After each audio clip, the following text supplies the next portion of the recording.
శ్రీవారి సన్నిధిలో మంత్రి నారాయణ కుటుంబ సభ్యులు, దేవస్థానంలో ఈవో శ్యామలారావు, మంత్రి నారాయణ, రమాదేవి దంపతులకు ఆలయ మర్యాదలతో స్వాగతం పలికి ప్రత్యేక ఏర్పాట్లు చేశారు. తిరుమల తిరుపతి దేవస్థానంలో శ్రీ వెంకటేశ్వర స్వామిని దర్శించుకున్న మంత్రి నారాయణ, సతీమణి రమాదేవి దర్శనం అనంతరం రంగనాయకుల మండపంలో ఆలయ అర్చకులు మంత్రి నారాయణ దంపతులకు స్వామివారి తీర్థప్రసాదాలు అందించి వేద పండితులు ఆశీర్వదించారు.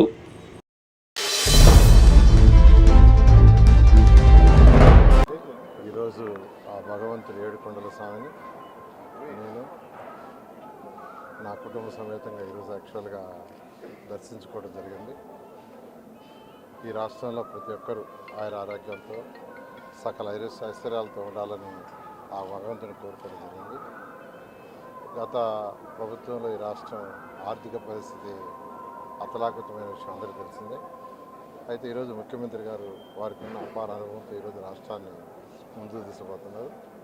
త్వరలో ఈ రాష్ట్రంలో